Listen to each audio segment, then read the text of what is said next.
Quarta-feira, dia 14 de setembro. Autossuficiência.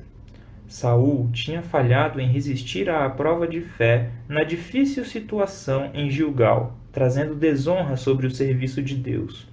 Porém, seus erros ainda não eram irreparáveis. O Senhor lhe daria outra oportunidade para aprender a lição da fé inquestionável em sua palavra e na obediência às suas ordens. Quando foi repreendido pelo profeta em Gilgal, Saul não viu grande pecado na conduta que tinha adotado. Entendeu que havia sido tratado injustamente e se esforçou para justificar suas ações, apresentando desculpas para seu erro. A partir daquele momento, pouca comunicação teve com o profeta.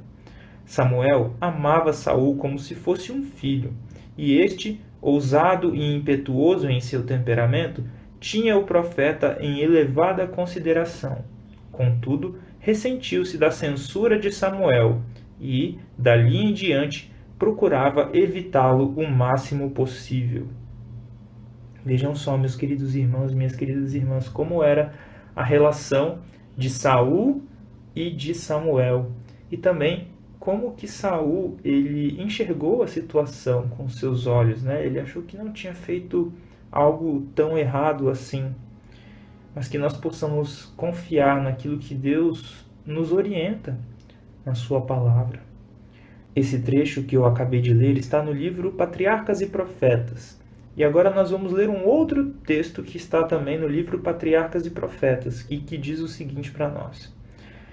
Quando foi chamado ao trono, Saul tinha uma opinião humilde de suas capacidades e estava disposto a ser instruído.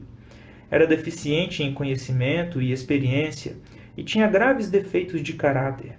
Contudo, o Senhor lhe concedeu o Espírito Santo como guia e auxiliar e o colocou em uma posição em que poderia desenvolver as qualidades indispensáveis a um governador de Israel.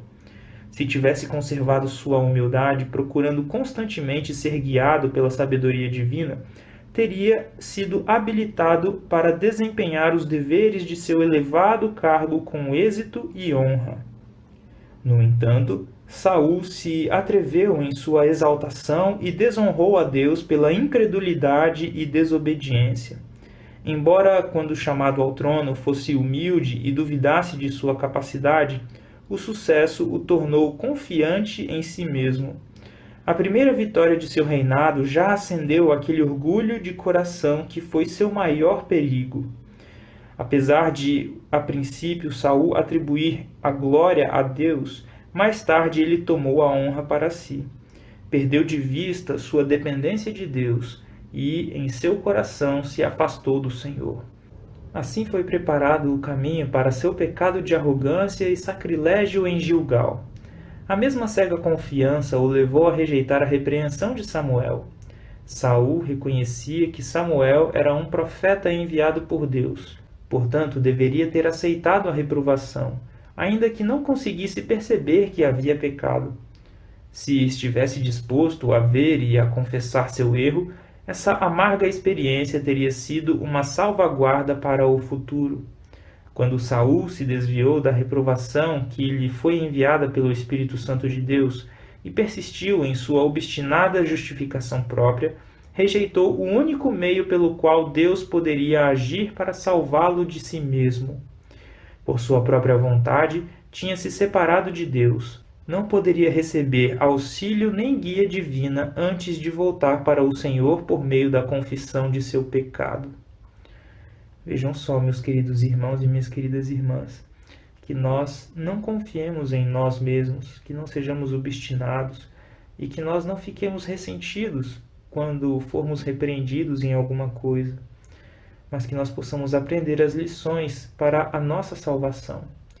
Fiquem com Deus, um grande abraço e até a próxima, se assim Deus nos permitir.